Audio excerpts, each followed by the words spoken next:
जर तुम्हालाही असं वाटतंय की लाईफमध्ये सगळं छान चालू होतं आणि अचानक काहीतरी बदलायला सुरुवात झाली आहे, हातात खूप कामं होती पण हातातली कामं कमी व्हायला लागली आहे, जॉबमध्ये सॅटिस्फॅक्शन राहिलेलं नाही आहे, रिलेशनमध्ये नात्यामध्ये नवरा बायकोमध्ये सतत भांडणं होत आहेत, पैसा खूप येतो आहे पण पैसा हातात टिकत नाही आहे. सो असे जर प्रॉब्लेम्स तुम्हालाही वाटत असतील तर आजचं हे रीडिंग आहे तुमच्याचसाठी. सो बघूयात युनिवर्स आपल्याला काय सांगत आहे, या सगळ्या प्रॉब्लेम्समधनं आपण कसं बाहेर पडू शकतो आणि हे प्रॉब्लेम्स का होत आहेत हे आपण आज बघणार आहोत. ओके.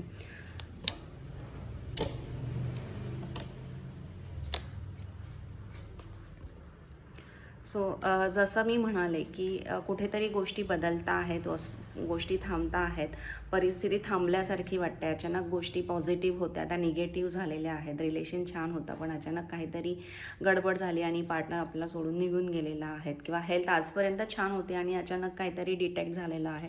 अशा प्रकारच्या एनर्जीज होत्या ज्या ऑल ऑफ सडन गोष्टी चेंज झालेल्या आहेत. जे आपलं हॅपी लाईफ होतं ते अचानक थोडंसं उदास झालेलं आहे, इमोशनली आपण ड्रेन झालेलो आहोत. ज्या गोष्टींची आपण काही गोष्टी आता पॉझिटिव्ह होण्यासाठी आपण खूप डेस्परेटली वेट करतो आहोत, सगळ्या गोष्टी थांबल्यात असंच वाटतं आहे आपल्याला.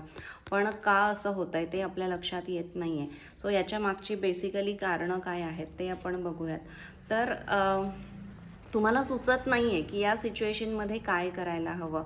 तुम्ही सर्वस्वी देवावर या गोष्टी सोडून दिलेल्या आहेत की बघूयात आता वेळ कशी बदलते आहे काय नाही त्या पद्धतीने. बट येस, तुम्हाला या सगळ्या परिस्थितीमध्येही कोणीतरी गाईड करणारी एखादी व्यक्ती असेल. सो त्या व्यक्तीचं म्हणणं तुम्ही ऐकून घ्या, बोलणं तुम्ही ऐकून घ्या. बऱ्याचदा आपण आपल्याच गोष्टींमध्ये इतके व्यस्त असतो की त्याच्यामुळे समोरची व्यक्ती काहीतरी सांगते तर आपण इग्नोर करतो की बाबा तुला काय माहिती माझा प्रॉब्लेम काय, तू फुकटचे सल्ले मला देऊ नकोस. सो अशा पद्धतीने आपण समोरच्याला इग्नोर करत असतो. पण जर तुम्हाला कोणी काही ॲडवाईस करत असेल, सजेशन देत असेल, तुमच्या लाईफमध्ये कोणी मित्रमैत्रीण असेल किंवा तुमचे पॅरेंट्स असतील, जे काहीतरी सल्ला देत असेल तर एकदा ऐकून घ्या त्यांचं म्हणणं.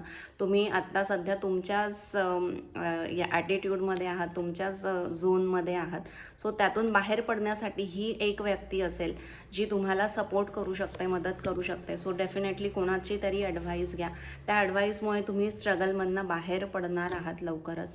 आणि येस, सो फायनली 10 ऑफ कप्सचं कार्ड आहे, म्हणजे सगळ्या गोष्टी पॉझिटिव्ह होणार आहे, सगळ्या गोष्टी छान होणार आहेत. देवावर विश्वास ठेवा, थोडंसं ट्रॅडिशनल वेने विचार करा. वेळ सगळ्यांची चेंज होत असते, सो आपली ही वेळ बदलणार आहेत. पण येस, जी व्यक्ती आत्ता सध्या तुम्हाला जर काही ॲडवाईस देत असेल तर त्या व्यक्तीची ॲडवाईस घ्यायला विसरू नका. एवढंच मला सांगायचं आहे. सो पर्सनल रीडिंगसाठी DM करा. श्री स्वामी समर्थ.